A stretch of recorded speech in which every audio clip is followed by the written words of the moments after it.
So episode 2, as an interesting bit of intrigue, added to it. By the way, hopefully everybody can hear Xavier all right. Hello.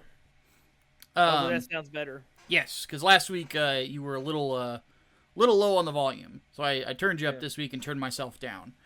But regardless, not a very action heavy episode.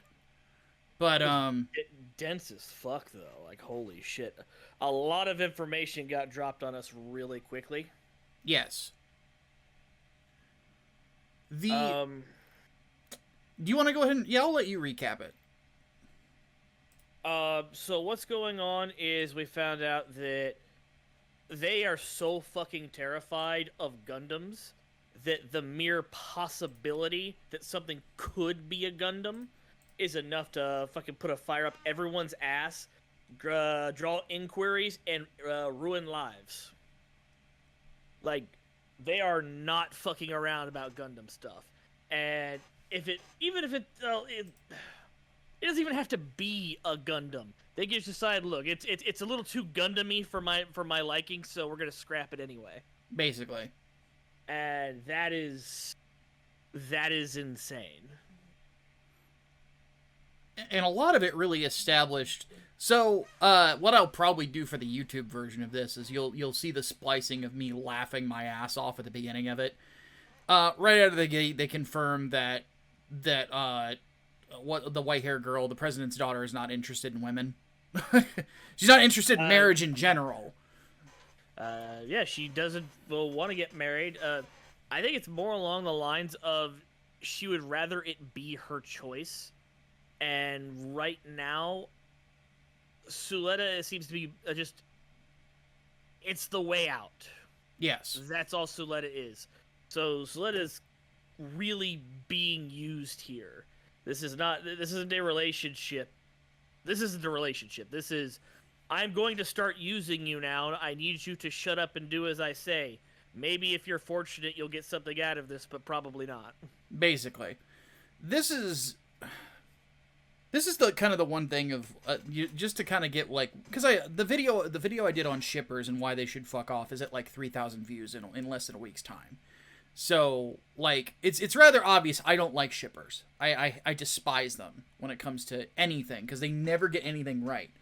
And in this particular case, and by the way, the mainstream media is even trying to claim that this is a big queer romance when it clearly isn't, at least not yet. You know, nope. And it's pissing fans off because it's like, get the fuck out of here. Stop trying to force your ideas on what this is onto a completely different culture than your own. This is not American fiction. This is Japanese fiction. Their culture towards this sort of thing is very different than our own. Not to mention, they don't, at least from what I understand, they don't make the assumption that because two women or two men are close friends that they're fucking. Yeah, I'm tired of that. I'm tired that guys just can't be friends. You can't have that bond that just, it's like goes deeper than blood because you've seen a whole bunch of shit and you pulled each other through the fucking fire.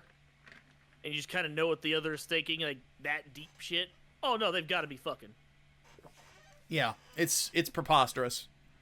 And stated by people who don't know anything about relationships. And to me, it's just incredibly aggravating.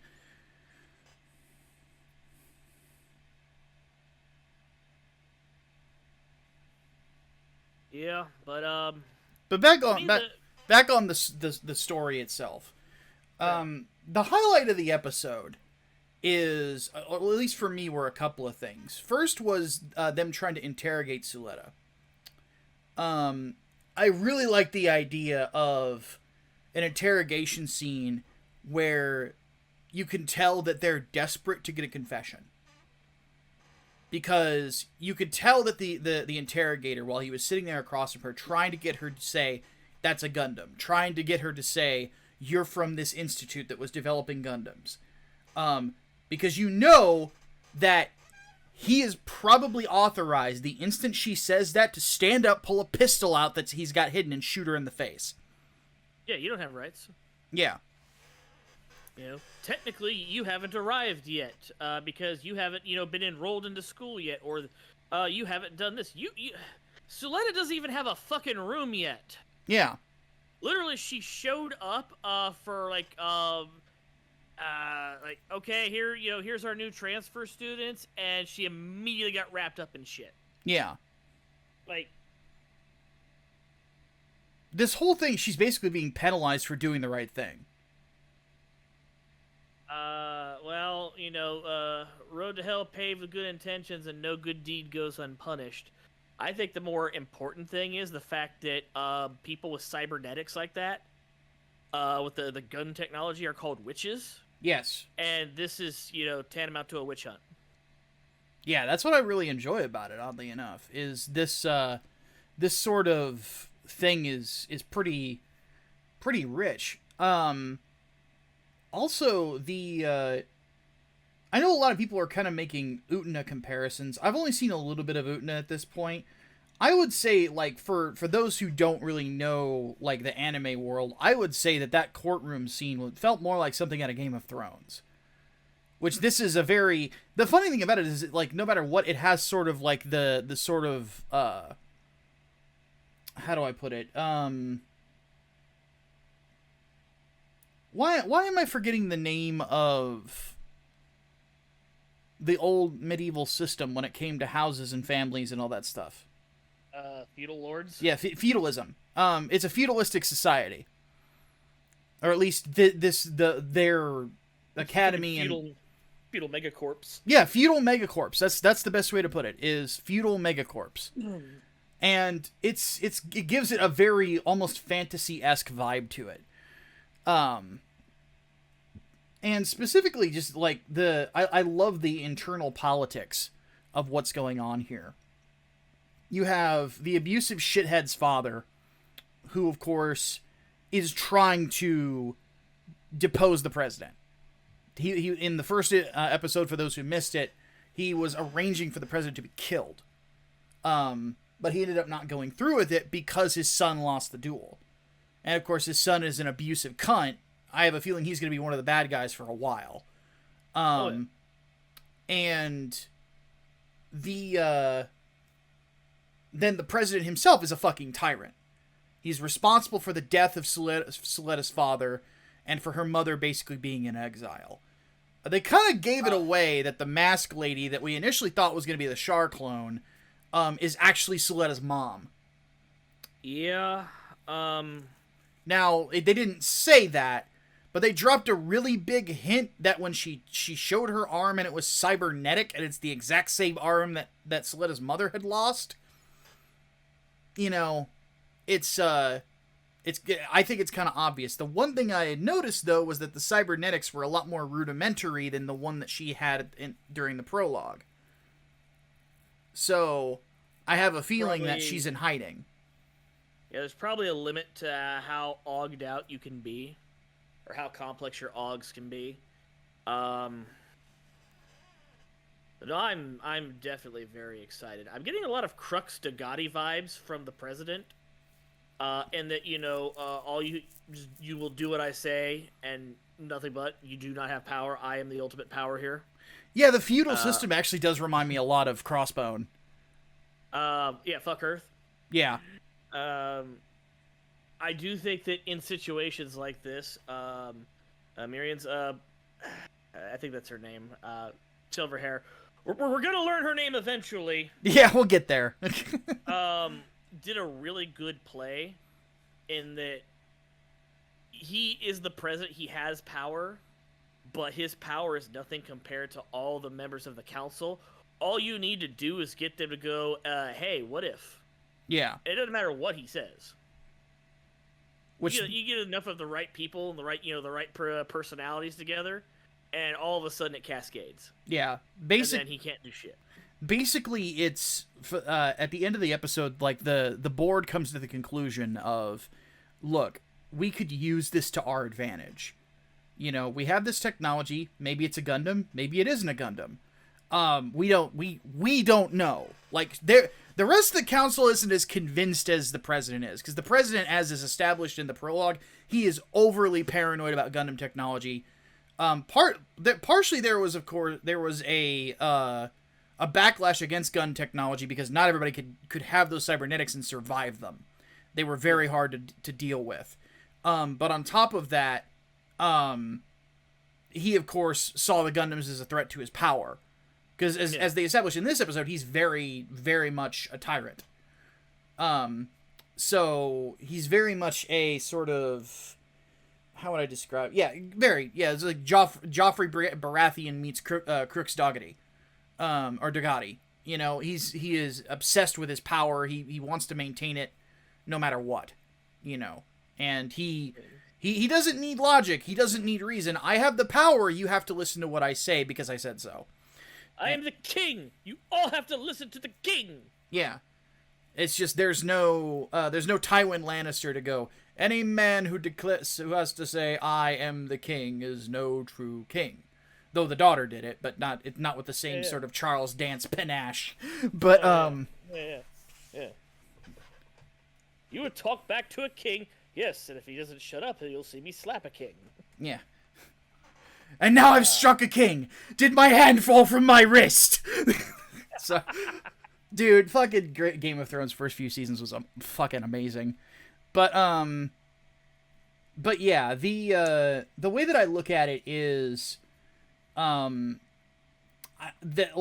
what they're setting up is the Gundam is gonna have to go through a gauntlet of tests, and they're gonna basically at this point, Suletta's life is bound to the silver-haired girl. She has to stay betrothed to her, or else Suletta's dead. They'll scrap the Gundam and they'll kill her. So it puts... I think a big part of this gauntlet is they're going to push it to see if they can get Suletta to break and prove it's a Gundam. Yes. I think so too. I'm also of the opinion that there is something inside of Suletta that allows her to pilot these mobile suits better than anybody. Because, like I said, in the prologue, we saw that when they hooked her up to the Gundam, something happened, and that you could see Gund technology inside of her. But we don't know what it is, exactly. Is she a cyborg? Is it nanomachines in her bloodstream? Like, we don't know. Nanomachines, I bet it's wetware. I bet it's wetware. It could be. She could be, like, just hot. Maybe she's not even human. Sorry, I bumped my microphone there. But maybe she's not even human. Maybe she's a robot. It could very well be. I think it's going to be wetware. I think that in Mercury, because they're playing with cybernetics, that they've actually figured out, organic machines. Full-on fucking Terminator? No, I mean, like, I have this organic part that does all the things that these, cybernetic does, but it's living tissue. Yeah, it's gonna be fucking twisted, I think. I have a feeling... I'm feeling it right now. This show's gonna get very dark in the next 10 episodes. I don't know why I get that feeling. I just get that feeling. That it's gonna become a little bit more twisted in some ways. The way I see this going now is basically that at some point Suletta and Silverhair Girl are going to be put at odds with one another. That's gonna happen, yeah. And it's hard telling how or what's going to happen, but at some point they are going to be at odds with one another. I have a feeling that their friendship, as is basically being established, is going to be a friendship. As their friendship goes forward, that there's going to be something that places a stress on both of them. I have a feeling that a lot of it will be Silverhair Girls wanting to go to Earth and things like that, and Suletta at some point wanting revenge for her father. Because we haven't even gotten into why she is at that academy. We haven't even gotten into what the situation is at Earth. We're entirely in space, which is unusual. Like, usually Earth is kind of front and center. Like, at least we know what's going on Earth. Like, even in IBO, we kind of knew that Galahorn runs shit. They run shit for the entire solar system. And fuck Mars. Basically. But we know nothing. Like, it could very well be that all of this shit, this fucking feudal shit, is because it's in space and Earth can't police space. Yeah. But if you push Earth hard enough, Earth will come out there and try to police space. Yeah, because they're already establishing that there's some sort of a tension between both sides. Oh, yeah. And it wouldn't surprise me if what the conflict ends up being at some point, Suletta is fighting for space and Silverhair Girl is the one that's, leading Earth. Because at some point, this president's a dead man. I have a feeling he's not going to last the whole show. Yeah, as soon as he's assassinated, it's going to set off all these chains of events. So I'm predicting that I'm going to put a chip down. I'm going to say between episode 10 and 12. 3 episodes, 10, 11, or 12. He's going to die. Then. I think until then, we're going to get a lot of foundation and character moments. But on one of those 3 episodes, that's when it's going to go off, and that's when we're going to get our first real big change. I think that here's what I have a feeling is going to happen. I'm gonna bet on black like you are, but I'm gonna bet on another number. Okay. So I definitely think that he's a dead man. I don't think he's gonna last the whole show either. I have a feeling that something is going to happen near the season finale or at the season finale where Suletta's mom and the president, their machinations end with both of them dying. And then it puts Suletta and Silverhair Girl in a position where they're at odds with one another, probably one being the head of one faction, one being the head of the other. Ooh, so you think he's going to make it all the way to episode 24 or 26? Yeah, 25? yeah, easily. Okay. I think he's going to make it to all the way there. I have a feeling that they're going to settle him in as like the first big bad. And I have a... And yeah, I think that the end of it will be a conflict between these two characters up here, and it will be that's when it's gonna start getting a lot darker. I got a feeling, like I said, between 10 and 12, I think he's gonna bite it, and I think somebody's gonna try to fill his shoes right away. Come to find out, you don't understand how heavy his shoes was and all the shit that's going on. And maybe the guy that fills those shoes doesn't last very long either, and a bunch of shit just starts kind of cascading all at once and accelerating, and before long, shit's like really fucking popping off. Yeah. I think that like our first big, story change where it's no longer about the school, it's about the big conflict that's happening between the megacorps. I think it's gonna split into factions around then, like. Use Game of Thrones as an example, okay? Right now, everybody submits to the Iron Throne. Around between 10 and 12, our king bites it. Well, all of a sudden, you're going to split into factions over who should sit the throne, and they're willing to go to war over it. This changes everything, because all of a sudden, it's not a school for dueling, it's not a school for education, or developing product. All of a sudden, you're picking sides. It may even go all the way down to the school level, where you're like, who are you going to pick to be class president? And the students are split based on that, depending on how far they want to go with school. Yeah. I think that by the time we get to episode 25, our big event has happened that's basically going to plunge the entire solar system into war.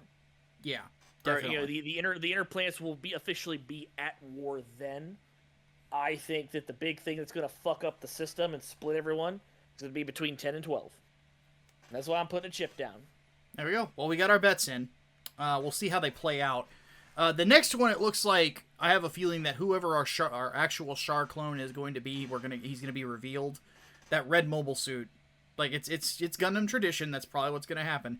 The only time that the Char clone, I don't think, piloted... the first time that a Char clone didn't pilot a red mobile suit... Well, actually, no, a lot of them haven't, now that I think about it. Because... No, yeah, Char is the only one that piloted a red mobile suit. A lot of times, the Char clone pilots a white suit, as well. So... Chronicle Asher is our first Char clone. He piloted the Shoku, which was gold. And I think a lot of his stuff was either standard colors, or if he had an ace color, it was like gold. Yeah. And then, like, with alternate universe, Zex piloted... Well, actually, no, Zex did get a red suit later in the Epion, but his first suit was white. But that one shitty Char clone from Seed, he never piloted a red suit. Le Creuset, yeah. His, like I said, his mobile suit, like his final one, was just Gundam colored. Basically, it was just gray. I think it was like new Gundam colors. What was it? The Sovereign? I forget the name of it because it sucked. I don't remember, but it had the Dragoon system, which was their funnels. Yeah, all I remember about it is that it, like, the perfect version that shows up in Destiny is called the Legend Gundam. But I forget what the name of its predecessor was. Either way, like, the mecha in that show sucked ass. So, but if people want to see that we got a whole Rate the Mecha about that and see Destiny. So, needless to say, good episode. Very much enjoying it. I think that that we're gonna see more interesting stuff from this. I don't know if it's gonna keep this level of quality. We'll have to see what happens. But needless to say, it's definitely been enjoyable so far. I'm looking forward to next week's episode. I have a feeling that this and House of the Dragon are going to be consistent watches for me as the Providence. Thank you, Changus. I forgot the name of it. The Providence was Lalo Crusade's Gundam that he got at the end of the show. But anyway, before we take off, because it is about that time, because Xavier and I have to talk some business stuff. Don't forget, for those of you who are watching the YouTube version, and those of you who are watching this on Twitch on replay, Englewood Book 2 is almost finished. We have one more page to color. The letters are done. All that is left to do is to color that last page, and then we're going to send this off to the printers. So don't forget to go ahead, if you have not already, grab that Preston cover. It looks fucking sick. And it is dope. Xavier has read Englewood Book 2. Would you like to give the audience your thoughts on it? I'm very excited. I liked Englewood Book 1. I obviously had my criticisms of it. You took all those to heart, and holy shit, it shows. That book is good. You're going to be very happy if you get this book. Yeah, it is. I put a lot of love into it, and I think that shows. And remember, folks, if you want just the Preston Acevedo cover, you can come here and get it. If you've already backed the book and you want it, we did send you a link in your emails to just add it onto your current order. If for whatever reason you did not get that email, please let me know, and we will send you another link to it. Just let us know what your backer number is, and we'll get you set up. Also, if you get the box tier, you get that cover for free. Speaking of alternate covers, 3 Nights, 4 Days Part 2, the main cover for this is almost done. We are getting close to the door of 15K on this one already. So if you guys have not backed this book yet, please do so. If we get to $15,000, of course, Book 1 is available if you missed out on it. If we get to $15,000, we will be getting an alternate cover by Rini, also, or by her real name, Irene Stushalski. She's an awesome girl, phenomenal artist, doing a book called Fiendish. If you haven't checked that out yet, please do. I'm really excited to see what she's going to do with this. And of course, again, for anybody who gets the Box of War, this is going to be the case with the box tiers going forward. Any and all bonus covers that get done, or bonuses in general, get added to that box for free. So, something to keep in mind. All right, folks. For those of you who have joined us for the Twitch broadcast, I want to thank you again for being here with us. Thanks for hanging out. We very much love you and appreciate you. Xavier, when's the next time you're going live? Probably we're gonna do try to do Bully Night this week. Things are looking good compared to where they were last week. I'm gonna try and go live on Tuesday about 5 p.m. Okay. What are you playing on Tuesday? Don't know yet. I was playing Parasite Eve 2, but that game is really slow and boring when I don't have anybody to hang out with. And I don't know. I'll think of something. And then Go do Evil Dead, Hail to the King. there you go. I'm gonna be doing on Tuesday because Monday I take the day off. Tuesday that stream will probably be a little late because I have a doctor's appointment on Tuesday morning to see if I need elbow surgery or not. And of course to adjust my meds because I'm getting old, sadly. But I will still be streaming Tuesday night. If I get bored tomorrow, I might. Oh no, Tuesday night would be Salt Mine, and on that one, I will be arguing for the trope of women in fridges, and why I think it's a good trope to have, and that there's nothing sexist about it.